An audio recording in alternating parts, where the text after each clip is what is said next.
नमस्कार दोस्तों, आप सभी का स्वागत है आपके अपने चैनल CSS फन ट्रिक्स पे, जहाँ पे हम गवर्नमेंट एग्जाम की प्रिपरेशन करते हैं थ्रू MCQ। और इसमें हम दो चीज़ों का ध्यान रखते हैं कि पहला हमें कॉन्सेप्ट को समझना है क्लियरली, उसे रटना नहीं है। कंसेप्चुअल क्लैरिटी बहुत ज़रूरी है लंबे टाइम तक रिटेन करने के लिए, और साथ साथ उसे याद रखने के लिए हम निमोनिक्स टेक्निक्स पर काम करते हैं।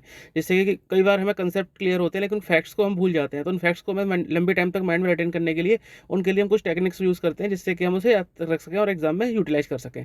आज का हमारा टॉपिक है लीव रूल्स पार्ट 2, लीव 1। आप लोगों ने काफ़ी अच्छा रिस्पांस किया और रिक्वेस्ट की गई थी सेकंड पार्ट बनाने के लिए, तो आज उसका सेकंड पार्ट स्टार्ट किया जा रहा है। तो चलिए स्टार्ट करते हैं आज का session. Question number 1, which of the following is correct about the applicability of 180 days of maternity leave for to female employees servant from. कि फीमेल्स को जो मैटरनिटी लीव मिलती है 180 डेज की, वो कब से एप्लीकेबल है? A 1 July 2009, B 22 July 2009, C 1 September 2008 and D. Question number 1, which of the following is correct about the applicability of 180 days of maternity leave to female government servant from? A 1 July 2009, B 22 July 2009, C 1 September 2008 and D 1 September 2009, and the right answer is C 1 September 2008। अब इसको देख लेते हैं याद रखने के लिए कैसे याद रखना है। तो मैटरनिटी लीव आपको कितने दिन की मिलती है? 180 दिन की। 180 में आपको कौन कौन से फिगर मिल रहे हैं? 1 और 8। तो 1 + 8 = 9। तो 1 को हम आगे रख देंगे, 8 को हम जो 180 डेज का उसे पीछे रख देंगे, और दोनों का जो टोटल होगा उसे बीच में रख देंगे, जो कि 9 मंथ बन जाएगा हमारा। तो 1 + 8 = 9, यानी कि 180 डेज का 1 फर्स्ट डेट बन गई, 8 जो है हमारा 2008 बन गया, और दोनों का समीशन 9 मंथ्स बन गया। तो 1/9/2008 से मैटरनिटी लीव हमारी एप्लीकेबल हो जाएगी, यानी कि 9 मंथ से फर्स्ट डेट है और 2008 ईयर है। चलते क्वेश्चन नंबर 2 के ऊपर। Which of the following is correct about the maternity leave? 1, maternity leave is admissible to both married and unmarried female government servants. 2, leave period of maternity leave does not count for increment and pension. 3, maternity leave is not debited to any leave account and can be combined with any other kind of leave.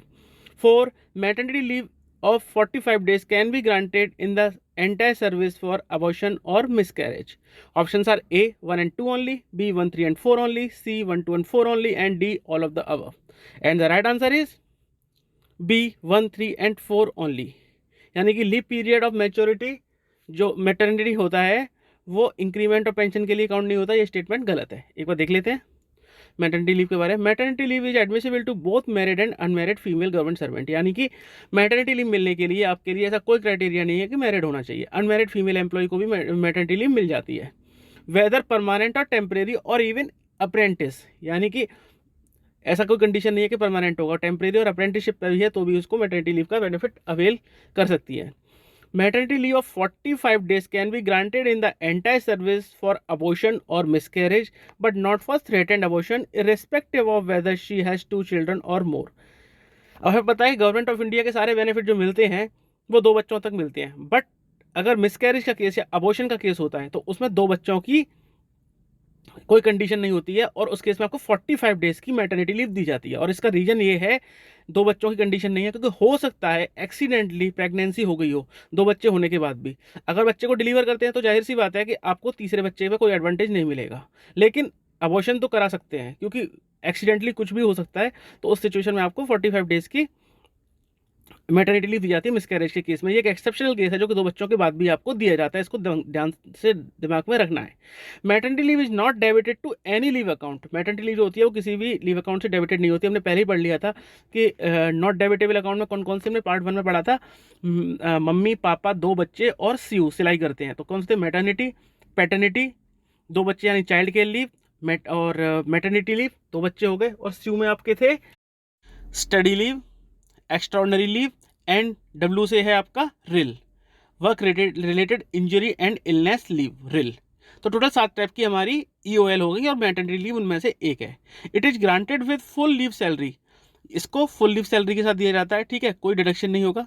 Maternity leave can be combined with any other kind of leave except CL। हमने कहा था कोई भी regular leave किसी के साथ भी combine कर सकते हैं, तो मैटरनिटी लीव भी एक रेगुलर लीव है तो उसके साथ हम कंबाइन कर सकते हैं।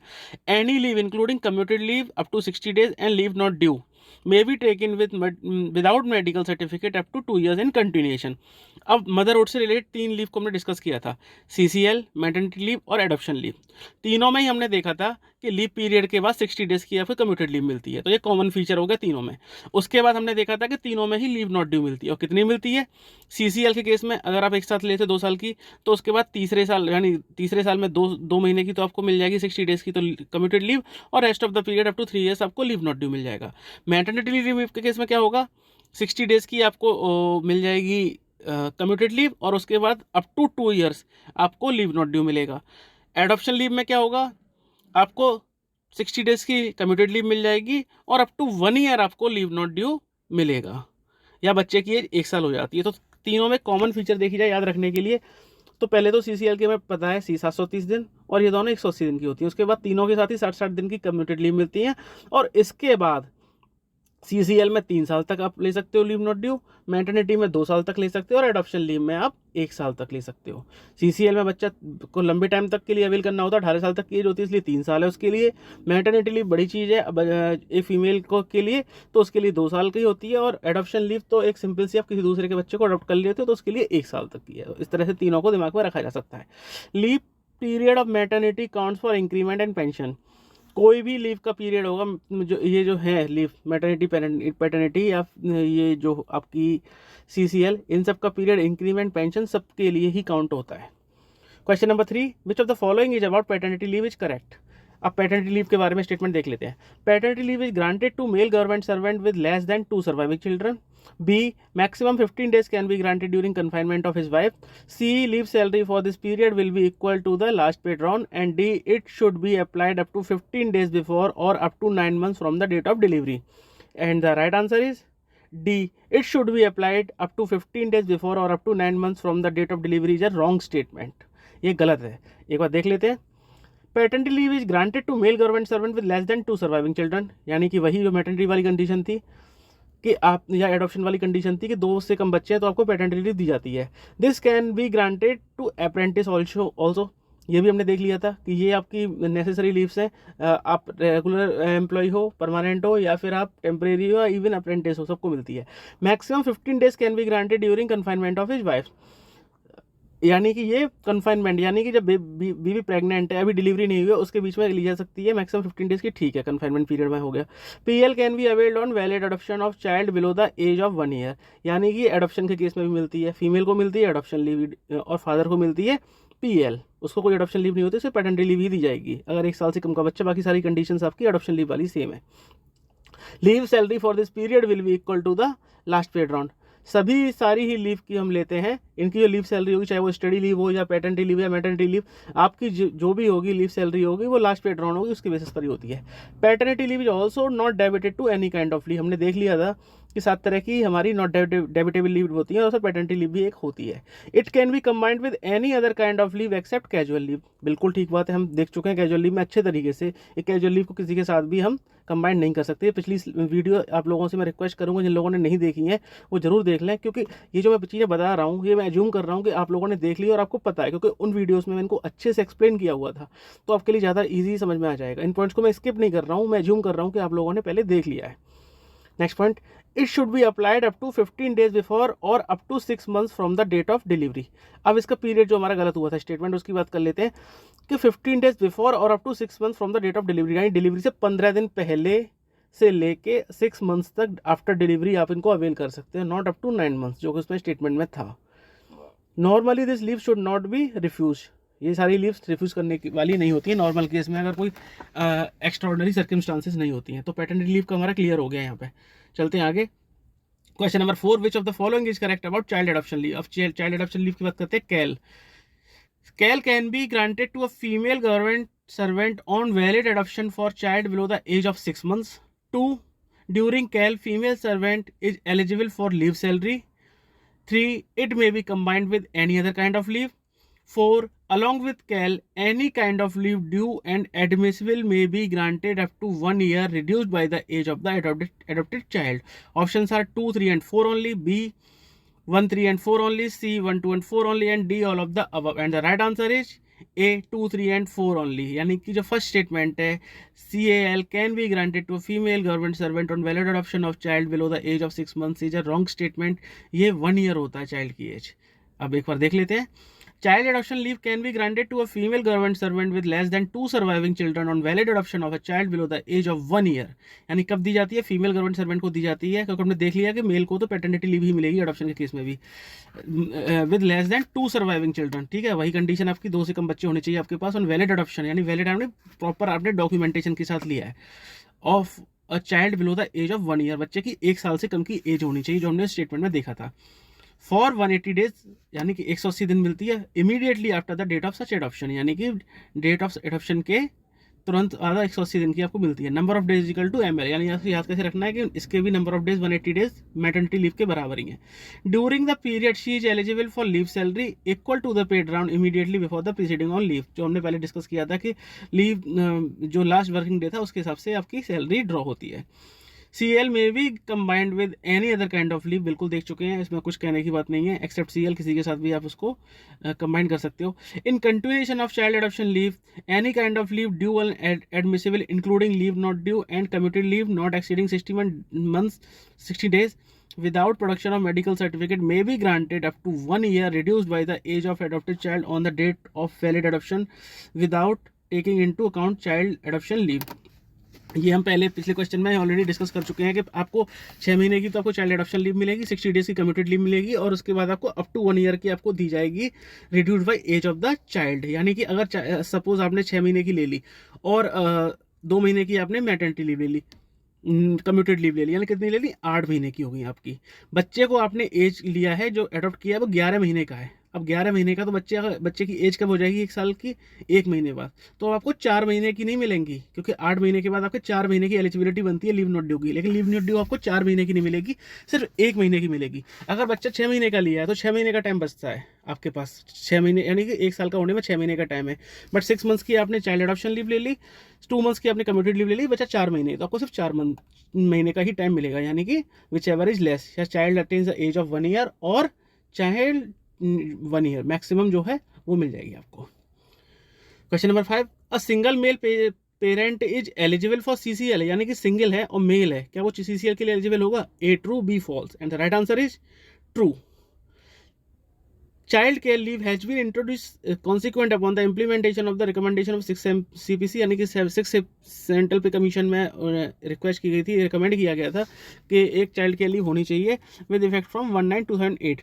Child care leave is admissible to a single male parent with effect from 14/12/2018। यहाँ की मेल पेरेंट अगर सिंगल है, यानी कि बच्चे की मदर नहीं है, तो फादर एक तरह से मदर की तरह ही एक्ट करेगा ना, तो उसको भी चाइल्ड केयर लीव चाहिए, उसको भी केयर करने के लिए छुट्टी की जरूरत होती है। तो 2018 से आपका ये प्रोविजन कर दिया गया, वो सिंगल मेल पेरेंट को मिलेगी। अगर दोनों पेरेंट्स अवेलेबल है, यानी वाइफ है, बच्चे की मदर है, तो फिर उस केस में फादर को नहीं दी जाती। Question number 6, which of the following is correct about child care leave? CCL is granted to female government servant and single male parent during their entire service for taking care of up to 2 eldest surviving children. 2. Child care leave shall not be admissible if the child is 18 years old of age or older. 3. On CCL, the woman employee shall not be paid leave salary equal to the paid drawn immediately before proceeding on leave. And 4. CCL may not be granted for a period less than 15 days. Options are A 1 and 2 only, B 1, 3 and 4 only, C 1, 2 and 4 only, and D all of the above. And the right answer is A all of the above. एक बार देख लेते हैं। When woman employee having minor children may be granted child care leave by an authority to grant leave for a maximum period of 730 days, यानी कि 730 दिन की दी जाती है। इस पर कंडीशन क्या है? Woman employee having minor children. इसका मतलब बहुत ज़्यादा डीप है, कि इसका मतलब ये है कि इसका मतलब ये नहीं है कि फीमेल एम्प्लॉय जो जॉब में आ गई है उसके बाद डिलीवरी होती है तभी मिलेगी। अगर वो पहले से ही उनका कोई बच्चा, कोई लेडी ज्वाइन करती है गवर्नमेंट डिपार्टमेंट को और उसका ऑलरेडी 1 साल का बच्चा है, तो वो भी CCL के लिए एलिजिबल होगी। यहाँ पे लिखा हुआ woman employee having minor children, यहाँ पर डिलीवर करने की कोई कंडीशन नहीं है। During their entire service for taking care of to 2 eldest surviving children, ठीक है, 2 बच्चों किस लुक आफ्टर के लिए आपको दी जाती है जब तक कि बच्चे 18 ईयर्स के नहीं हो जाते, ठीक है। वेदर फॉर रियरिंग और to look after any of their needs like examination, sickness, किसी भी रीजन की दी जाती है।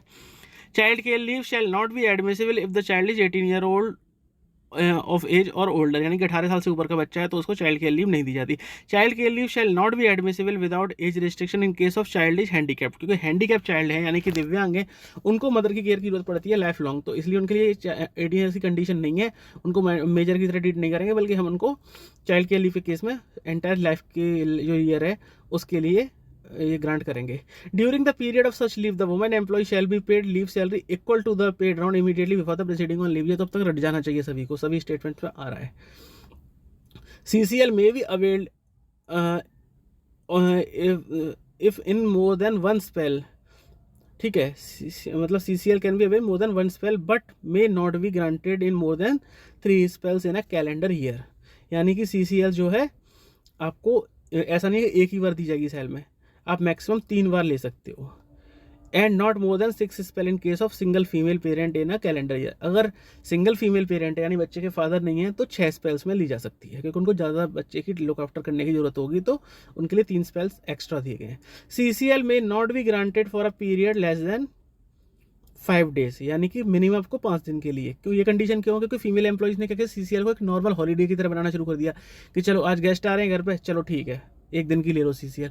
दैट्स नॉट ट्रू, ये है बच्चे की लुक आफ्टर के लिए, कम से कम 5 दिन के लिए लोगे आप।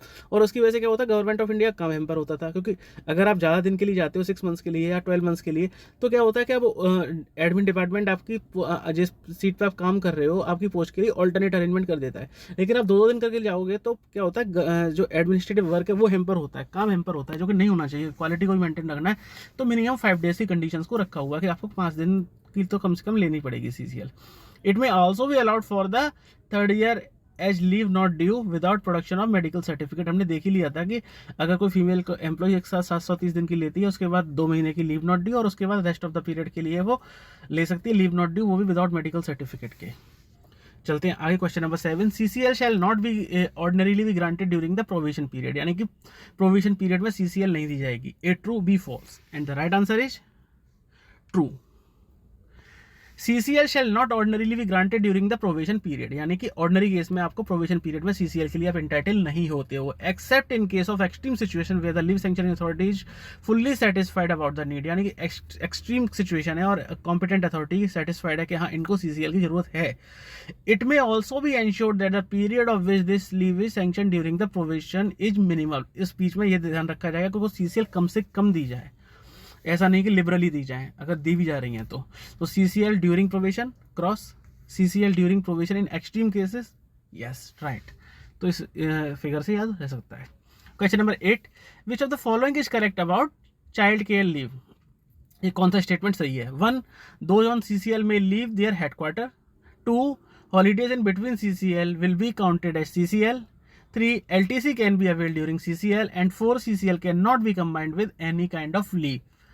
A 1 and 2 only, B 1 3 and 4 only, C 1 2 and 4 only, and D all of the above, and the right answer is C 1 2 and 3। ठीक है, यानी कि फोर्थ वाला ऑप्शन है कि CCL can not B combined with any kind of leave is a wrong statement, क्योंकि हम देख चुके हैं पहले कि रेगुलर लीव है और रेगुलर लीव को हम किसी भी अदर लीव के साथ कंबाइन कर सकते हैं विदाउट एनी रिस्ट्रिक्शन। एक बार देख लेते हैं, चाइल्ड के लिए LTC during CCL, yes. Combined with other kind of leave, yes. Holidays in between counted CCL, yes, वो हॉलीडेज जो बिटवीन में होंगे वो CCL का ही पार्ट होंगे। एंड विजिट अब्रॉड, यस, आप कुछ भी कर सकते हो CCL के केस में, बहुत ही लिबरल केस होता है। Question number 9, which of the following is about study leave is correct? 1, study leave is granted to a government servant for undergoing special course of higher studies or specialized training in a professional or a technical subject। 2, cost of fees for study is ordinarily paid by the government servant, but in exceptional cases it may be borne by government। 3, official should have a minimum service of 5 years। and 4, ministry head of the department administrator CAG is competent to grant the leave। Options are A 1 and 2 only, B 1 3 and 4 only, C 1 2 and 3 only, and D all of the above, and the right answer is D all of the above। सारे statement सही हैं। एक बार देख लेते हैं। Study leave is granted to a government servant both GO and NGOs for undergoing special course for higher studies or specialized training in a professional or technical subject having a direct close connection with the sphere of his duty, यानी कि किस किस चीज़ के लिए मिल जाती है? For undergoing special course, ठीक है, कोई कोर्स है, हायर स्टडीज़ है स्पेशलाइज्ड ट्रेनिंग है, याद रखना ट्रेनिंग के लिए, ये क्वेश्चन में आप फंस सकते हो कि इसीलिए मैंने इसको ज़्यादा एम्फेसाइज किया है इस पर। स्पेशलाइज्ड ट्रेनिंग है, उसके लिए भी आप स्टडी लीव पे जा सकते हो, उसके लिए कोई ट्रेनिंग लीव नहीं, स्टडी लीव ही एलिजिबल हो सकती है। ठीक है, ये तो गया डायरेक्ट वाला केस। स्टडी लीव में ऑल्सो भी granted for studies not closely और directly connected with the work, यानी कि अगर डायरेक्टली कनेक्टेड नहीं है तब भी दी जा सकती है, but which are capable of widening his mind and improving his ability as a civil servant, यानी कि जो ट्रेनिंग से उसका माइंड की वाइडनिंग हो रही है और एबिलिटी जो है वो इम्प्रूव हो रही है सिविल सर्वेंट की, तो वो भी आपको स्टडी लीव के लिए एलिजिबल है। तो मतलब इनडायरेक्टली कह रहा है तो सारी लीव के लिए एलिजिबल है, क्योंकि माइंड की वाइडनिंग तो होनी है, कोई भी लीव ले लो, तो डायरेक्ट भी है और इनडायरेक्ट भी, बाद में इस क्लॉज को भी ऐड कर दिया गया है, तो सभी कुछ, और इंक्लूडिंग ट्रेनिंग, यानी स्टडी लीव हर पर्पज़ के लिए दी जाती है। The official should have a minimum service of 5 years, ठीक है, कम से कम 5 साल की सर्विस आपकी हो जानी चाहिए, उसके बाद ही आप एलिजिबल होते हो स्टडी लीव के लिए। He should not be left with less then 3 years for retirement after the completion of training.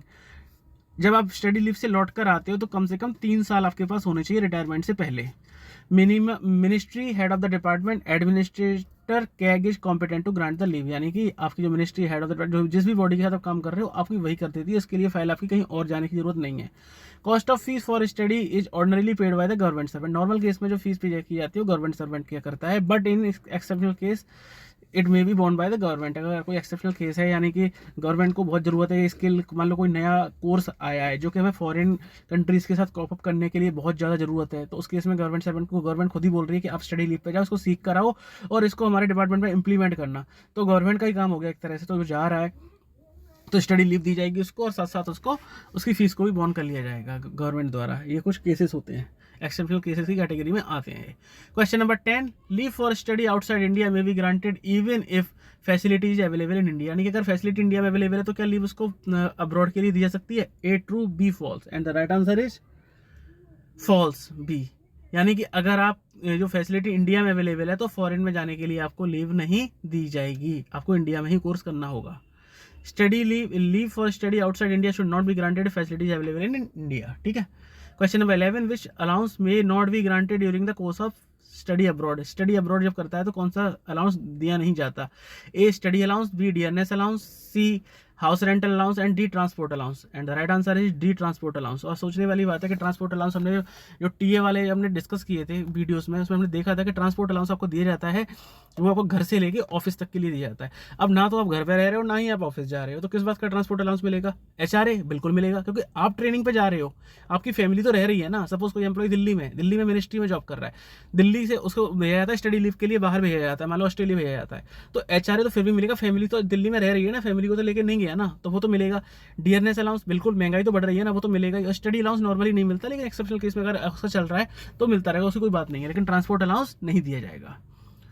तो transport allowance during study abroad नहीं दिया जाता। एक्सेप्शनल केस में प्रेसिडेंट कैन सैंक्शन, प्रेसिडेंट जो है वो चाहे तो उनको ट्रांसपोर्ट अलाउंस भी दे सकते हैं, क्योंकि प्रेसिडेंट कुछ भी दे सकते हैं, आप याद रखना, कोई भी कंडीशन हो उसमें आ जाए कि but president can sanction, yes, आंख बंद करके टिक कर दो, प्रेसिडेंट कुछ भी कर सकते हैं, महामहिम है वो। For the first 180 days of study, HRA will be admissible at the rates which it was drawn at the station from where he proceeded on leave, but its continuation beyond the first 180 days is subject to the production of necessary certificate। अब हम HRA की बात भी कर लेते हैं, साथ में जो ऑप्शन में था। तो HRA जो होता है, हम देखो हमने सस्पेंशन के केस में भी देखा था, HRA 180 डेज के लिए आपको मिलता है। अब किसी भी कंडीशन में आप हेडक्वार्टर से दूर हो रहे हो तो 180 दिन के लिए तो गवर्नमेंट आपको दे देती है। 180 दिन के बाद आपको एक सर्टिफिकेट प्रोड्यूस करना होता है कि आप वहाँ पे रह रहे हो। आप सिंपली जैसा अगर रेंट पे हो तो रेंट में मकान मालिक से लिखवा के दे दो, या कुछ भी, अगर आपको परमानेंट रेजिडेंस है तो वो तो कोई बात ही नहीं है, तो आपको एक सर्टिफिकेट यानी सेल्फ सर्टिफाई करके दे दो उस केस में, तो सर्टिफिकेट दे दोगे तो फिर आपका HRA कंटिन्यू रहेगा। ये इसी केस में नहीं है, वो हर केस में रहेगा। HRA केस में याद रख लो 180 डेज तक ही होता है, जब भी आप हेडक्वार्टर से दूर या ड्यूटी से दूर रहते हो तो आपको 180 डेज तक मिलता है, उसके बाद फिर आपको सर्टिफिकेट देना ही होता है। If the study is abroad, study allowance is admissible in addition to the leave salary. अगर आप स्टडी अब्रॉड करते हो तो study allowance is admissible in addition to leave salary. Leave salary के अलावा आपको स्टडी अलाउंस जो है दिया जा सकता है। नॉर्मल केस में नहीं दिया सकता, लेकिन कुछ कंडीशन में दिया जा सकता है। The amount received as scholarship और स्टाइपेंड और remuneration in respect of any part time employment shall be adjusted against the leave salary. ठीक है, अब अगर आपको लीव सैलरी मिल रही है और आपको स्टाइपेंड मिल रहा है, कुछ भी मिल रहा है, यानी कि स्टाइपेंड क्या होता है? वहाँ पे रहने के लिए, आपको हॉस्टल के लिए, भाई गवर्नमेंट आपको लीव सैलरी दे रही है और वहाँ पे भी आपको स्कॉलरशिप मिल गई या कोई अदर रेम्यूनरेशन मिल गया, स्टाइपेंड मिल गया, आपने वो भी रख लिया, वो भी रख लिया, वो नहीं होगा। गवर्नमेंट आपको लीव सैलरी दी है खर्चा उठाने के लिए फैमिली का और उसके लिए। अगर आपको वहाँ से इनकम हो रही है तो उतना अमाउंट आपको कम कर दिया जाएगा। सपोज आपकी सैलरी 1,00,000 है और आपको स्टाइपेंड मिल रहा है 30,000 रुपीज़ इन इंडियन जो कन्वर्ट करके, तो आपको 70,000 ही दिया जाएगा, एडजस्ट कर दी जाएगी लीव सैलरी उसके केस में। But should not be less then leave salary on SPL, यानी कि हाफ पे लीव पे जो सैलरी मिलती है, यानी कि हाफ ऑफ द सैलरी, उतना तो मिलेगा ही। सपोज इसी केस में अगर आपको 1,00,000 आपकी सैलरी है और आपको स्टाइपेंड मिल रहा है 75,000 रुपीज़ का, तो उसको कम करके तो 25,000 बनता है, लेकिन 1,00,000 का हाफ पे लीव पे क्या बनता है 50,000 रुपीज़, तो 50,000 रुपीज़ तो आपको मिलेगा ही मिलेगा उस केस में। चलते हैं आगे। Question number 12, the government servant may not be promoted during the study leave. Option are A true, B false, यानी कि गवर्नमेंट सर्वेंट को हम क्या स्टडी लीव पर है और प्रमोशन ड्यू हो गया तो उसको प्रमोट करेंगे या नहीं करेंगे। And the right answer is false, यानी कि मे नॉट बी वाला गलत है, यानी कि उसको प्रमोट कर सकते हैं। एक बार देख लेते हैं। IPS याद रखना, स्टडी लीव पर क्या चार चीज़ें एडमिसिबल होती हैं गवर्नमेंट सर्वेंट के लिए, कौन कौन सी? इंक्रीमेंट, प्रमोशन, पेंशन, सीनियरिटी, चारों ही मिलेंगे। इंक्रीमेंट भी एनुअल मिलेंगे आपको, सीनियरिटी आपकी लॉस्ट नहीं होगी कि कोई दूसरा एम्प्लॉय आपके साथ आपका वो ड्यूटी पे था और आप तो ऑन ड्यूटी नहीं हो तो आपकी सीनियरिटी लो हो जाएगी, नहीं होगी। प्रमोशन मिलेगा और पेंशन बेनिफिट पे भी कोई इम्पैक्ट नहीं पड़ेगा। Question number 13, which of the following statement is correct regarding study leave? 1. Ordinarily 12 months of leave is granted at a time. 2. Study leave cannot be combined with any other kind of leave. 3. Study leave up to 36 months may be granted in case of PhD degree. Options are A 1 and 2 only, B 2 and 3 only, C 1 and 3 only, and D all of the above. And the right answer is C 1 and 3 only. यानी कि study leave can not B combined with any other kind of leave is a wrong statement. हमने देख ही लिया है, combination में possible होता है। GS should not be due for retirement within 3 years from the date of return from the study leave। हमने देख लिया है कि जब भी वो लीव से लौट कर आता है उसके 3 साल तक रिटायरमेंट नहीं होना चाहिए। इन case of CGH doctor for हुम 36 मंथ्स आर अलाउड, क्योंकि हमें नॉर्मली हम 12 मंथ्स होता है, लेकिन CGH डॉक्टर केस में 36 months are allowed. They should not be due in retire in 5 years। उस केस में उनको 5 साल की सर्विस कम से कम बचनी चाहिए, यानी कि रिटायरमेंट की जगह 60 साल है तो उनको कम से कम 55 साल की एज से पहले आ जाना चाहिए, उसके बाद नहीं आना चाहिए, ग्रांट होनी चाहिए अगर ऐसा हो रहा है तो। Maximum study leave is 12 months at a time, यानी कि मैक्सिमम कितनी मिलती है 12 मंथ्स, 1 साल की मिलती है।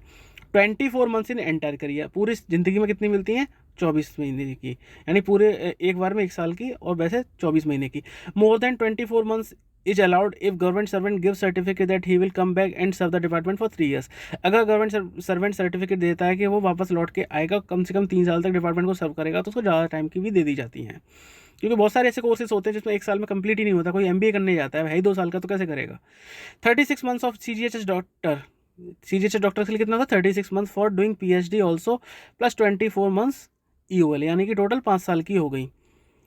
कैसे 36 मंथ्स की हो गई और 20 मंथ्स की EOL, यानी EOL को भी ले सकता है वो, स्टडी पर्पज से क्लब करा सकता है, कंबाइंड करा सकता है with study leave. They should serve 5 years from the return after return from leave, यानी कि लौटने के बाद 5 साल तक उनको सर्व करना पड़ेगा अगर वो PhD कोर्स करके आते हैं।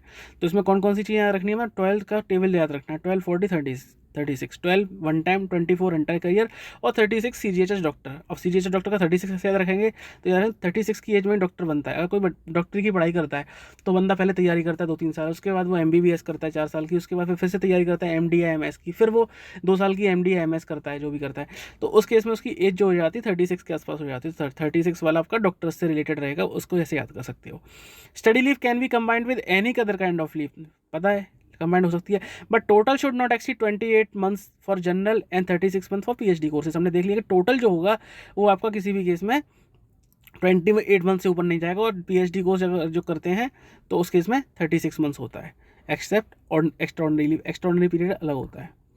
The leave sanctioning authority should satisfy that study leave would serve public interest and would widen the knowledge of the officer। हमने पहले ही देख लिया था इनका जो पर्पज था उसमें कि लीव जो स्टडी लीव होगी उसका हॉराइजन को वाइडन करेगी और नॉलेज को एनहेंस करेगी। On return from study leave full report is to be submitted, यानी आप लौट कर आए आपको एक रिपोर्ट सबमिट करनी होती है। If foreign exchange is involve ministry of finance approval is necessary. अगर फॉरेन एक्सचेंज अगर अब्रॉड जा रहे हो या फॉरेन करेंसी में दे रहे हो तो मिनिस्ट्री ऑफ फाइनेंस का अप्रूवल चाहिए होगा उस केस में।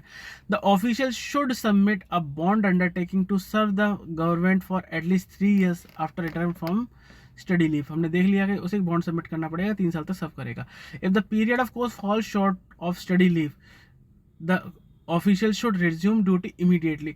अब अगर ड्यूटी के बीच में जो है पीरियड, जो कोर्स है वो स्टडी लीव आपकी थी 1 साल की, लेकिन आपका जो पीरियड है वो किसी भी रीजन से 10 महीने में खत्म हो गया, वो ये नहीं बोलेगा कि मैं तो भाई 12 महीने बाद ही आऊँगा, आराम से करूँगा, मैं तो मैं छुट्टी लेकर आया हूँ। नहीं, आपकी स्टडी लीव स्टडी पर्पज़ के लिए है, स्टडी पर्पज़ खत्म हो गया, आपकी स्टडी का 12 महीने के 10 महीने में खत्म हो गया, तो 10 महीने के बाद ही आपको ज्वाइन करना पड़ेगा। GS to execute a bond to serve after study entire period to be repaid on pro rata basis with interest 2%, but president can waive the bond money। अगर GS लौट के 3 साल तक पे नहीं करता है, उसे करता है पूरे, तो बॉन्ड उसको क्या करना पड़ेगा, रीपेड ऑन एंटायर अमाउंट, जितना भी अमाउंट उसके ऊपर खर्च किया है गवर्नमेंट ने वो सारा रीपे करना पड़ेगा with interest eight the rate of 2%। हाँ, प्रेसिडेंट चाहे तो उसको बॉन्ड मनी को जो है वेव कर सकते हैं। For JNU fellowship and fellowship of KK Birla Foundation, IIM, MTI, etc. the entire period is permitted। अगर JNU फेलोशिप के लिए जाते हो आप तो पीरियड जो है काफ़ी ज़्यादा होता है। KK बिरला फाउंडेशन, उस केस में आपका स्टडी लीव के लिए कोई कंडीशन नहीं है नंबर ऑफ डेज की, जब तक आपका कोर्स चलेगा एंटायर कोर्स जो है वो परमिटेड होता है। Question number 14, special disability leave has been substituted by new leave name work related illness and injury leave, रिल। Options are A yes, B no। Right answer is A yes। हाँ, पहले एक रिल से पहले बहुत सारे एक्ट हुआ करते थे जो अलग अलग तरह की इंजरी को आपका वो देखते थे, उसको लुक आफ्टर करते थे, उसको कंसीडर करते थे। ऐसे ही था स्पेशल डिसेबिलिटी एक्ट, जो कि होता था कि अगर कोई एम्प्लॉय जो है वो डिसेबल हो जाता है टेम्परेरी या permanent during the office hours या वर्क रिलेटेड थिंग्स, तो उसको उस केस में एलिजिबल होता था उस तरह की। ये सब चीज़ें खत्म हो गई हैं, अब ये सारी की सारी चीज़ें WRIIL में कवर हो जाती हैं। Question number 15, leave sanctioning authority can wave the production of medical certificate in case of an application for leave on medical ground if the period of leave applied for is less than. यानी कि जब कोई medical leave apply करता है कोई employee, तो उसको join करने के बाद फिटनेस सर्टिफिकेट देना होता है, बट लीव सैंक्शनिंग अथॉरिटी उसको वेव ऑफ कर सकती है अगर लीव कितने दिन के लिए होती है। A 3 days, B 7 days, C 10 days and D 30 days। And the right answer is A 3 days। यानी कि 3 दिन तक के लिए अगर आप लीव पर जाते हो तो आपको फिटनेस सर्टिफिकेट देने की ज़रूरत नहीं है। और इसका रीज़न ये है कि मान लो मुझे आज फीवर फील हो रहा है, ठंड लग गई है, रात को मैं बाइक से आया था, बहुत ज़्यादा ठंड लग गई है, अब मैं डॉक्टर के पास जाता हूँ, डॉक्टर ने मुझे 2 दिन का रेस्ट लिख दिया, अगर रेस्ट रखो, दवाई खाओ, गरम गरम चीज़ें खाओ पियो, ठीक हो जाओगे। अब 2 दिन बाद मुझसे बोला जाता है जब मैं लौट के जाता हूँ मेडिकल लीव के बाद कि मुझे अथॉरिटी बोलती है कि सर्टिफिकेट लेकर, अब डॉक्टर कहाँ से सर्टिफिकेट देगा बुखार खांसी का। तो इसलिए छोटी मोटी बीमारी के लिए 3 दिन तक की विंडो दे रखी है कि आप आराम से आ जाओ। उससे ज़्यादा अगर आपका होता है तो फिर आपको एक फिटनेस सर्टिफिकेट लिया जाएगा कि आपको ये बीमारी थी और आप कंप्लीटली फिट हो सर्व करने के लिए। Question number 16, encashment of earned leave with a balance of 30 days in one's EL account on availing LTC for the first time is limited to। अब ये क्वेश्चन है, एप्लीकेशन बेस्ड क्वेश्चन है कि किसी के अकाउंट में 34 ELs है, अब वो LTC पे जाता है और वो लीव इनकैशमेंट के लिए रिक्वेस्ट करता है, तो उसको कितने दिन का लीव इनकैशमेंट दिया जाएगा। A 15 days, B 12 days, C 10 days and D 4 days। And the right answer is D 4 days। क्यों दिया जाएगा? क्योंकि अगर आप LTC पे जाते टाइम पर लीव इनकैशमेंट ले सकते हो, क्योंकि कोई भी एम्प्लॉय अगर LTC यानी कि लीव ट्रैवल कंसेशन, गवर्नमेंट जो है बाहर घूमने के लिए, फैमिली के साथ अपने होम टाउन जाने के लिए, अगर आपका प्लेस जो है प्लेस ऑफ वर्क है वो अदर सिटी में है, अदर स्टेट या सिटी में है आपके होम टाउन से, तो गवर्नमेंट आपको कुछ टाइम बाद आपको घूमने के लिए, अपने घर जाने के लिए, अपने फैमिली वालों से, पेरेंट्स से मिलने के लिए आपको LTC देती है, उसका पैसा गवर्नमेंट बेयर करती है। सिमिलरली अगर आप बाहर जाते हो, ऑल इंडिया आपको रिलेटिव रहते हैं या घूमना कुछ भी समझ लो उसको, उसके लिए भी आपको कुछ टाइम बाद पैसा देती है घूमने के लिए। उस केस में अगर आपको गवर्नमेंट ये कंसीडर करती है कि आपके अदर एक्सपेंसेस भी हैं, सिर्फ ट्रैवलिंग, गवर्नमेंट आपको देती है टिकट्स, आने जाने का फेयर देती है, लेकिन गवर्नमेंट को पता है कि आप अगर फैमिली के साथ जा रहे हो तो आपको सिर्फ फेयर ही काफ़ी नहीं होता, बहुत सारे और भी खर्चे होते हैं। आप गवर्नमेंट ने तो आपको ट्रेन का फेयर दे दिया, बट आप रेलवे स्टेशन से ट्रेन तक जाओगे, घर से रेलवे स्टेशन तक जाओगे, आप अपने डेस्टिनेशन पर भी रेलवे स्टेशन से अपने घर तक जाओगे, लोकल ट्रांसपोर्ट हायर करोगे, बच्चे होंगे तो कुछ खाओगे पियोगे, लंबी जर्नी है 12 घंटे की या 24 घंटे की, तो आप कुछ बाजार से खरीदोगे भी, तो इस चीज़ को कंसीडर करते हो गवर्नमेंट ने एक रूल बनाया कि आप अपनी 10 दिन की लीव को इनकैश करा लो एक बार में, और मैक्सिमम 6 ओकेजन्स पे आप करा सकते हो पूरे लाइफ में। तो आप 10 डेज़ की EL को आपका इनकैश करा सकते हो। अब इनकैश करा दिया, उस केस में ये क्वेश्चन था कि आपके अकाउंट में कितनी लीव बचनी चाहिए। तो उसमें कंडीशन गवर्नमेंट की ये है कि अगर आप ऐसे कुछ कराते हो तो कम से कम आपके अकाउंट में 30 EL तो बचनी चाहिए। यानी आपके अकाउंट में 34 EL थी तो आपको सिर्फ 4 ही EL का जो है क्रेडिट मिलेगा, क्योंकि 30 तो आपके अकाउंट में रखनी ही पड़ेंगी। अगर 40 होती तो आपको पूरी 10 मिल जाती, अगर 50 होती तो भी आपको 10 ही मिलती, 10 से ज़्यादा नहीं मिलती। तो चलते हैं आगे। Question number 17, reel is admissible to an employee who suffers an illness and injury that is attributable to or aggravated in the performance of his official duty। यानी होती है वो आपकी जो इंजरी होती है वर्क रिलेटेड, वो एट्रीब्यूटेड टू और aggravated in the performance of official duty के केस में होती है। A true, B false, and the right answer is true. ये तो हम पहले ही डिस्कस कर चुके हैं कि हाँ ये इस केस में होती है। Special disability leave has been substituted by a new leave named work-related illness and injury leave। ठीक है, स्पेशल डिसेबिलिटी लीव जो है, which may be granted to a government servant who suffers illness or injury that is attributable to or aggravated in the performance of his official duties or in consequences of his personal official position। यानी कि उसको जो injury हुई है वो official duties के time पे हुई है, ड्यूटी ऑफिशियल पोजीशन हुई है, तो उसको वर्क रिलेटेड इंजरी वाली लीव दे दी जाएगी। Question number 18, which of the following is incorrect about RIL. कौन सा स्टेटमेंट गलत है। A, full pay and allowance will not be granted to all employees. B, no EL और HPL will be credited during the period while the employee is on RIL. C, with the introduction of RIL, special disability leave for accidental injury have been deleted. And D, the amount of leave salary payable under RIL shall be reduced by the amount of compensation payable if the Workmen Compensation Act of 1923 applies। And the right answer is A, यानी full pay and allowance will not be granted to an all employees. ये wrong statement, यानी full pay allowance दिया जाएगा hospitalisation के time पे। देख लेते हैं। Full pay and allowance will be granted to all employees during the entire period of hospitalisation on account of RIL. यानी कि वर्क रिलेटेड इंजरी होती है और हॉस्पिटलाइज होता है तो हॉस्पिटलाइजेशन का तो खर्चा गवर्नमेंट उठाएगी, साथ में उसको फुल पे एंड अलाउंसेस भी दिया जाएगा उस बीच का। In the case the person to whom the workman compensation act 1923 applies, the amount of leave salary payable under रिल shall be reduced by the amount of compensation payable act under the act. यानी कि एक workman compensation act होता है 1923 का, उसमें भी कुछ ऑर्गेनाइजेशंस कवर होती हैं। उसमें अगर कोई एम्प्लॉय इंजर्ड हो जाता है तो उसको कुछ कंपनसेशन दिया जाता है।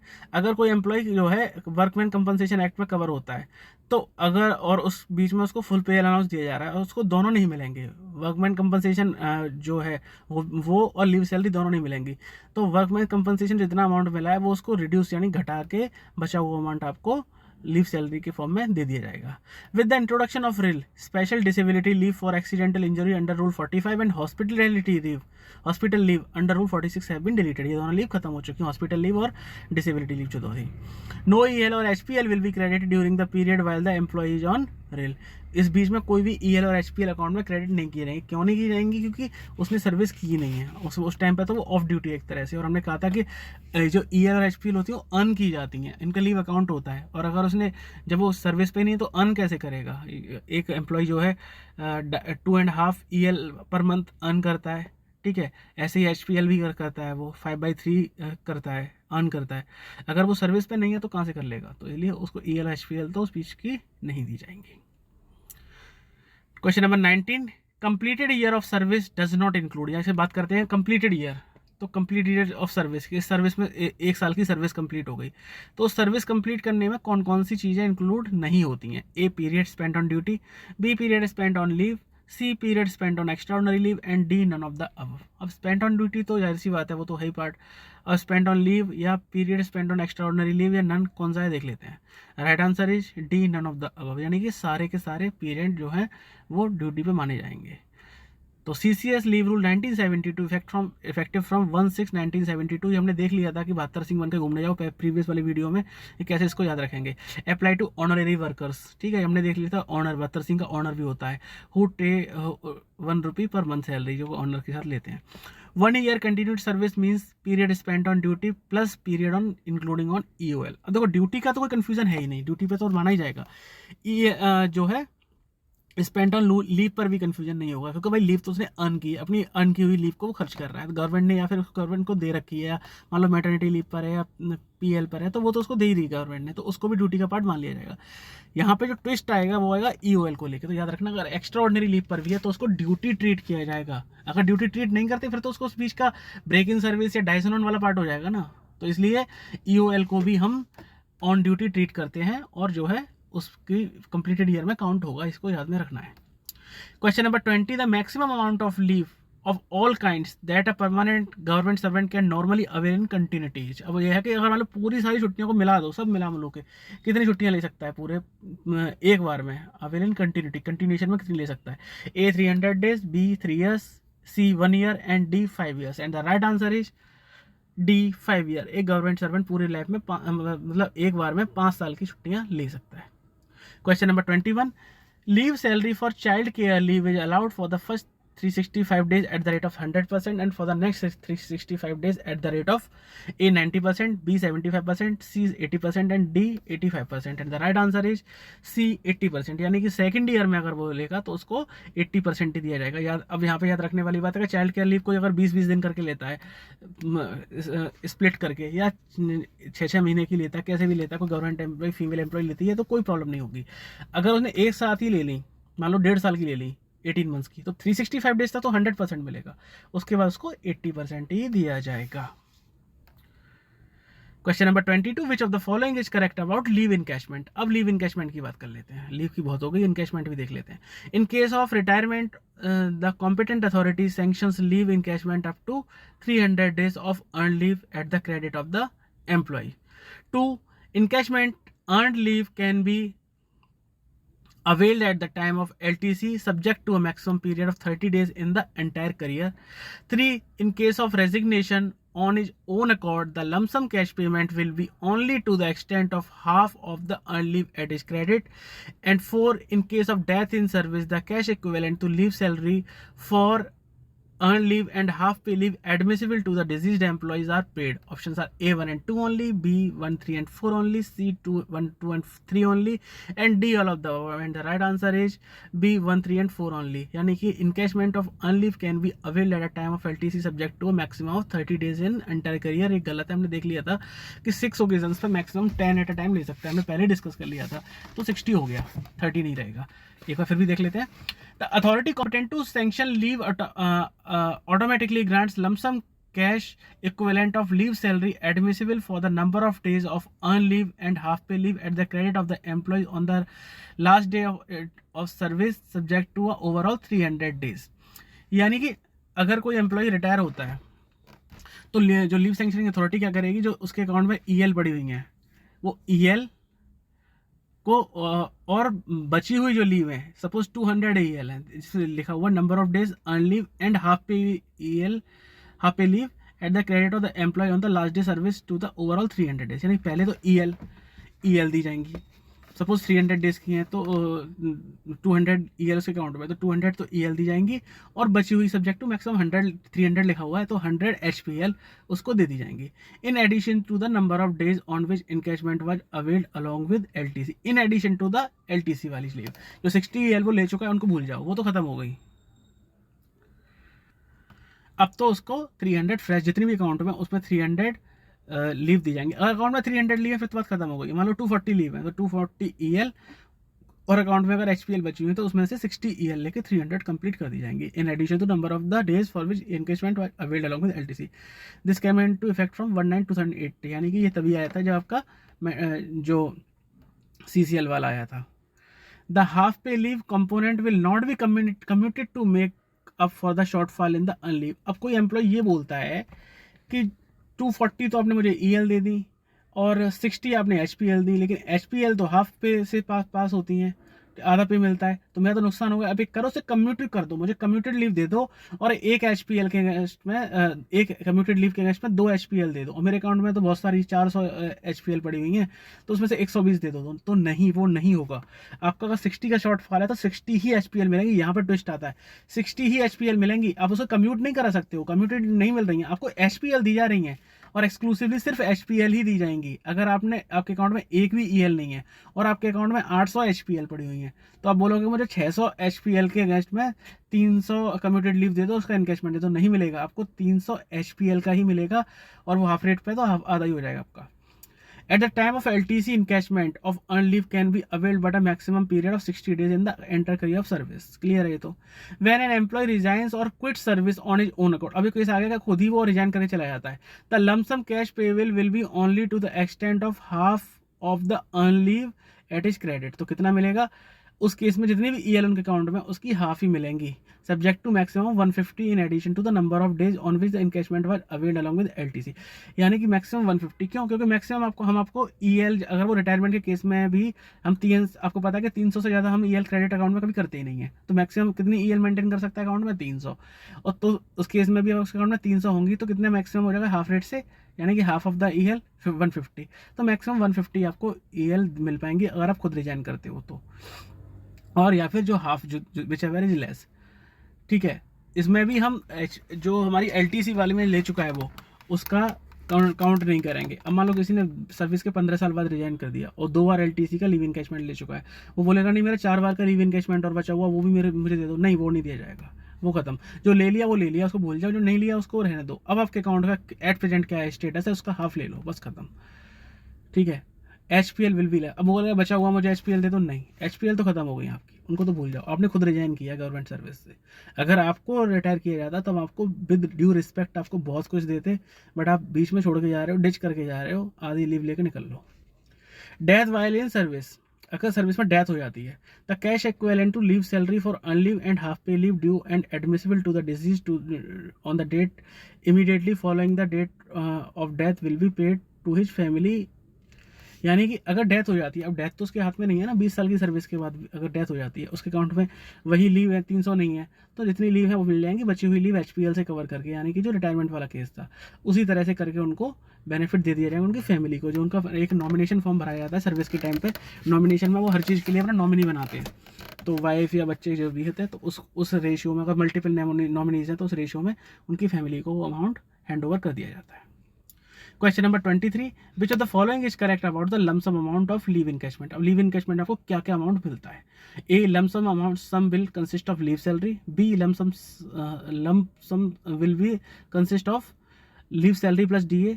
सी, the lump sum will consist of leave salary plus DA plus HRA, and D, none of the above. The right answer is B, lump sum will consist of leave salary plus DA। देखो HRA की तो बात कहाँ से आ गई, HRA तो आपको रहने के लिए दिया जाता है ना, हमने पहले भी पढ़ लिया है। HRA के लिए तो 6 महीने बाद आपको सर्टिफिकेट भी देना पड़ता है। आपका जब भी इनकैशमेंट होगा तो लीव सैलरी प्लस DA, दो चीज़ों को कंसीडर, दो कंपोनेंट पे ही काम किया जाता है। इसको देख लेते हैं। The lump sum will consist of 1 leave salary plus and 2 DA only. It will not include HRA, special increment granted for promotion, small family norms, कुछ भी, जैसे कि आपने जब कोई गवर्नमेंट सर्वेंट जो है वो कराता है, क्या बोलते हैं, फैमिली प्लानिंग के लिए कोई ऑपरेशन कराता है तो 1 साल के लिए इंक्रीमेंट वगैरह कुछ मिल जाते हैं, वो सोचा उसके अगेंस्ट पे दे दो, कुछ नहीं मिलेगा, सिर्फ आपको लीव सैलरी और DA मिलेगा। The cash equivalent of leave salary shall be calculated as under, formula दिया हुआ EL का, pay plus DA admissible on the date of cessation of service, यानी कि सर्विस को छोड़ने की date, divide by 30 into number of days unutilised EL at the credit to a maximum of 300 days in addition to the number of days for which the encashment was availed along with LTC। यानी हमने पहले discuss कर लिया, उसी का formula दिया हुआ कैसे कैलकुलेशन की जाती है, अकाउंट डिपार्टमेंट कैसे आपकी लीव को कैलकुलेट करता है, उसके अकाउंट में इनकैशमेंट जब देता है आपको कैसे दिया जाता है। तो यानी जितनी नंबर ऑफ आपकी EL अनयूटिलाइज है, सब्जेक्ट टू मैक्सिमम 300 जो है वो दिया जाता है LTC वाले EL को निकाल के, इनकैशमेंट वाली को। हाफ पे लीव कैसे होती है, half pay leave plus DA admissible on the date divide by 30 into number of half pay leave at credit subject to the total number EL and HPL at credit not exceeding 300। यानी कि total HPL और EL आपकी 300 days को exceed नहीं करेंगे, उसको मिला के, यानी पहले EL बची हुई HPL, उसको करके इस फॉर्मूले से हम निकाल लेते हैं। Question number 24, leave salary for real shall be granted equal to full pay and allowance for A, the period of hospitalization, the period of next 6 months immediately following the hospitalization in case of government servant other than a military officer and an officer of Central Armed Police Force CAPF, the entire period beyond the hospitalization in case of personnel below the officer rank and Central Armed Police Force, and D, all of the above। And the right answer is D, all of the above। एक बार देख लेते हैं कि कैसे payment होता है, work related injury का पेमेंट कैसे किया जाता है, उसका प्रोविजन क्या होता है। Full pay and allowance will be granted to all employees during the entire period of hospitalisation on account of release. तो आपके दिमाग में बैठ चुका होगा अब तक, मैंने इसीलिए इसको स्प्लिट करके इस क्वेश्चन को दिया हुआ है कि पहले मैंने बता दिया आपको कि हॉस्पिटलाइजेशन वाला आपको मिल जाएगा पूरा, वहाँ तक तो कोई डाउट है नहीं। अब आगे का देख लेते हैं। Beyond hospitalisation full pay and allowance for 6 months immediately following hospitalisation, यानी कि हॉस्पिटलाइजेशन के बाद 6 महीने तक अगर वो घर पे रहता है, उस ऑफिस नहीं आ पा रहा है, तो 6 महीने तक तो उसको पूरा दिया जाएगा। एंड हाफ पे only for 12 months beyond that, यानी कि अब आपके हॉस्पिटलाइजेशन के बाद 6 महीने का मिल गया, उसके बाद आपको 12 महीने तक का नेक्स्ट 12 months, यानी कि 18 months हो गया टोटल हॉस्पिटलाइजेशन छोड़े हुए। 6 महीने फुल मिल गया, बचे हुए 12 महीने के लिए आपको हाफ पे मिल जाएगा। ठीक है। In the case of central arm police force officers 6 months immediately after the hospitalisation full pay and allowances, and next 24 months again full pay, यानी कि ये जो आर्म पुलिस फोर्सेस वाले होते हैं उनका क्या होता है कि 6 महीने तो फुल पे और उसके अगले 2 साल तक फिर से फुल पे मिलेगा। However in the case of official below the officer rank full pay allowance with no limit, यानी कि अब देखो सेंट्रल आर्म पुलिस फोर्सेस के जो ऑफिसर्स होते हैं उनकी जो जॉब होती है वो तो रिस्क वाली जॉब होती है ना। पैर में गोली लग गई, कुछ भी हो गया, पैर में गोली लग गई, 4 गोलियां लग गई, जो कारगिल में हमारे बेचारे थे, वो आर्म पुलिस नहीं, वो डिफेंस वाले रोल थे, अलग चलते हैं। बट आप एज्यूम कर सकते हो कि BSF है या कोई भी हमारे दुश्मन से लड़ते हुए उनको गोलियां लग गई पूरी बॉडी में, बेचारे कैसे कैसे सर्वाइव कर रहे हैं, और 6 महीने बाद आप उनको आपको आधी सैलरी मिलेगी। ये तो इनह्यूमन हुआ ना, देश के लिए बंदा लड़ रहा है, अपनी जान जोखिम में डाल रहा है, और उसको आप 6 महीने के बाद बोल दो कि नहीं। तो इसके इसमें ऐसा नहीं है। गवर्नमेंट हॉस्पिटलाइजेशन तो देगी देगी, हॉस्पिटलाइजेशन का मतलब आप ठीक हो गए, उसके बाद 6 महीने और 24 महीने 2.5 साल फिर से आपको देगी फुल फेयर एंड अलाउंस, इतना आपको दिया जाएगा। ये भी ऑफिसर्स के लिए है। अगर बात बिलो ऑफिसर रैंक यानी जवानों की बात की जाती है तो लिमिट ही नहीं है। अगर कोई जवान, क्योंकि उनको पता है कि उनकी फैमिली कंडीशन ऐसी नहीं है कि हाफ पे लीव में सर्वाइव कर सकें, तो गवर्नमेंट आपको विदाउट लिमिट देगी। मतलब गवर्नमेंट कितना कुछ करती है गवर्नमेंट एम्प्लॉइज के लिए, सभी से सोचो, स्टडी लीव सब कुछ दे रही है, हर तरह से एनकरेज कर रही है। यहाँ पे उनके लिए रिस्क फैक्टर इन्वॉल्व है, तो इतना कुछ किया। ऑफिसर्स को तो 24 months एक्स्ट्रा, और जवान को तो कोई लिमिट ही नहीं है। द हाफ पे पीरियड में be commuted to full pay with corresponding number of days of half pay leave debited from employ debit account. अब इसमें भी एक फैसिलिटी और दे रखी है कि जो नॉर्मल गवर्नमेंट एम्प्लॉय है वो 6 महीने के बाद उसको 12 हाफ पे लीव मिल रही है, उसमें भी उसके अकाउंट में अगर HPL पड़ी हुई है और वो एक्स्ट्रा है, वो कम्यूटेड लीव लेना चाहे, सो यानी 2 की 1 करा के लेना चाहे तो कम्यूटेड लीव करा के फुल पे सैलरी भी ले सकता है उस बीच में भी। In the case of persons to whom the workman compensation act 1923 applies, the amount of leave salary payable under रिल shall be reduced by the amount of compensation payable under the act. हमने पहले भी देख लिया था पिछले question में भी कि अगर आपको कोई सैलरी वगैरह मिल रही है और वर्कमैन कंपनसेशन एक्ट के अकॉर्डिंग भी आपको कुछ मिल रहा है तो उतना रिड्यूस हो जाएगा, डिडक्ट करके ही आपको जो लीव सैलरी पे की जाएगी। Question number 25, a government servant is entitled to receive cash equivalent of leave salary for the period of unavailed A EL, B HPL, C both A and B, and D leave not due, and the right answer is C both A and B, यानी कि government servant is entitled to receive cash equivalent of leave salary for EL HPL। हमने पीछे formula में देख लिया है, पहले EL में कटती है, फिर EL के बाद जो बचा हुआ 300 से कम बचता है वो आपको डिफरेंस होता है, वो HPL से मिल जाता है। तो हमने क्लियर कर लिया है। Question number 26, which of the following statement is correct regarding salary during study leave. अब स्टडी लीव के ड्यूरेशन में आपको सैलरी कैसे मिलती है उसका देख लेते हैं। 1 leave salary during study leave is last paid on plus DA plus HRA। ठीक है, हमने देख लिया था लीव सैलरी के टाइम पे HRA मिलता है 6 months तक आपको, और सर्टिफिकेट के साथ मिलता है जो भी है। तो क्या लीव सैलरी मिलता है। दूसरा, no study leave allowance admissible. 3 stipend, scholarship and remuneration for part time employment during study abroad should be adjusted against leave salary. Options are A1 and 2 only, B1 and 2 and 3 only, C1 and 3 only, and D all of the above, and the right answer is D all of the above। सारे statement सही हैं क्योंकि HRA का हमने देख ही लिया था। एक बार पूरा देख लेते हैं। Leave salary for study abroad, leave salary during study leave is last paid on plus DA plus HRA, no T admissible during study leave. में याद रखने वाली बात है, हमने पहले MCQ में डिस्कस कर लिया है। तो अब्रॉड हो या इंडिया हो यही मिलता है आपको, last paid on plus DA plus HRA यही मिलता है। No study allowance, normal case में आपको स्टडी अलाउंस नहीं मिलता, लेकिन स्पेशल केस में आपको स्टडी अलाउंस मिल जाता है। तो जब भी अगर में क्वेश्चन आए स्टडी अलाउंस तो आप अगर आ रहा है तो यस कर देना। ठीक है। Stipend, scholarship and remuneration for part time employment, अगर वहाँ जाके वो कोई पार्ट टाइम जॉब करता है, स्कॉलरशिप या कुछ भी करता है, study abroad should be adjusted against the leave salary subject to a condition that the leave salary should not be less than half pay leave. हमने पहले डिस्कस कर लिया था कि अगर ऐसा कोई स्कॉलरशिप या स्टाइपेंड या वो कोई जॉब कर रहा है तो उसको एडजस्ट कराना पड़ेगा, लेकिन जितनी सैलरी थी उसकी हाफ सैलरी तो उसको दी ही जाएगी। Question number 27, which of the following statement is correct regarding study leave? If foreign exchange is involve in ministry of finance approval is necessary. 2, no study allowance admissible. 3, president can sanction transport allowance during study leave. A 1 and 2 only, B 2 and 3 only, C 1 and 3 only and D all of the above। ये basically आपका revision वाला MCQ था, ये सब मैंने पहले discuss कर लिया है, तो एक बार दिमाग पर जोर डालने के लिए, तो right answer is D all of the above. Foreign exchange involve है तो मिनिस्ट्री ऑफ फाइनेंस का अप्रूवल लेना होता है, हमने देख लिया था। Study allowance admissible normal case में नहीं होता। प्रेसिडेंट चाहे तो ट्रांसपोर्ट अलाउंस दे सकता है, जो कि नॉर्मल केस में एडमिसिबल नहीं होता है। The leave sanctioning authority should satisfy that the study would serve public interest. पहले तो हमने देख लिया कि पब्लिक इंटरेस्ट सर्व होना चाहिए लीव से। And would widen the knowledge of the officer, कई बार देख चुके हैं। On return from the study leave a full report is submitted, ठीक है। If foreign exchange involve minister of finance approval is necessary, the official should submit a bond undertaking serve the government for at least 3 years from return from the study leave. कम से कम 3 साल तक serve करना पड़ेगा। HRA at the rate of last place of duty 180 days के लिए मिलेगा, उसके बाद सर्टिफिकेट के अकॉर्डिंग मिलेगा। नो टीए और cost of fees of study except the president section, यानी प्रेसिडेंट के सेक्शन के बाद आपको टीए नहीं मिलेगा। कॉस्ट ऑफ फीस जो होती है, जिसको अलाउंस वगैरह कुछ भी मान लो, वो प्रेसिडेंट के सेक्शन के साथ मिलता है। तो ये क्वेश्चन हमारा क्लियर हो गया कि अलाउंस कैसे मिलता है। नॉर्मली नहीं मिलता, लेकिन president can sanction that. Question number 28, which of the following statement is correct regarding study leave? 1, HRA at the rate paid at last place of duty for first 120 days and thereafter subject to certificate. 2, in case of leaves more than 12 months, medical leave proposal will be sent to Ministry of Health and Family Welfare. 3, in case of technical subject, the proposal will send to the respective ministry and MOF. Both options are A 1 and 2 only, B 2 and 3 only, C 1 and 3 only and D all of the above, and the right answer is B 2 and 3 only। क्योंकि हमने देख लिया है कि HRA तो 180 days तक दिया जाता है, कई बार देख चुके हैं, 10 बार तो कम से कम देख ही लिया होगा हमने अब तक, जब तक हमारा चैनल में जिन लोगों ने सारे वीडियो देखे हैं, और रट गया होगा। बाकी के पॉइंट्स को देख लेते हैं। HRA at the rate of last place of duty for first 180 days and thereafter subject to certificate, ठीक है। No TA and cost of fees study except the sanction of president. Department ministry is competent to sanction the leave study leave, ये पता है।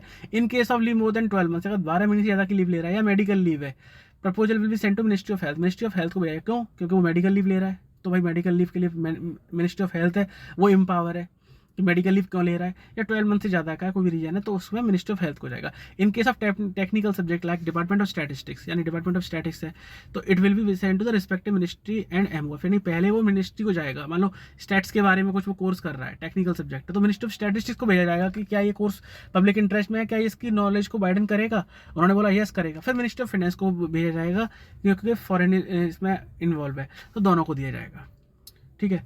Which of the following statement is correct regarding रेल? 29 number question है, कौन सा statement सही है? 1, रेल is not admissible to temporary government servant.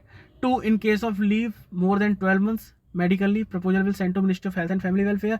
3, in case of technical subject, the proposal will be sent to respective ministry and MOF. Both options are A 1 and 2 only, B 2 and 3 only, C 1 and 3 only, D all of the above। ये भी आपका repeated question था, revision के लिए था, तो answer है B 2 and 3। अब देख लो, rail is not admissible to temporary government servant. अब ये तो इलॉजिकल है ना, थोड़ा लॉजिक से भी काम ले सकते हैं। अगर टेम्परेरी एम्प्लॉई है, मशीन से में उसका हाथ आ गया, कुछ भी आ गया, तो उसको फेंक देंगे क्या? उसको बेनिफिट्स नहीं देंगे क्या? तो पॉसिबल ही नहीं है, ऐसा तो गवर्नमेंट कभी करती ही नहीं है। वो जो स्टाइपेंड जिनको मिल रहा होता है, अप्रेंटिस होते हैं, उनको भी पूरा प्रोटेक्शन देती है, ये तो फिर भी एम्प्लॉई है, भले ही टेम्परेरी हो, तो ये गलत हो जाएगा। तो B 2 and 3 आर राइट। आज का लास्ट क्वेश्चन है, which of the following is correct about leave not due?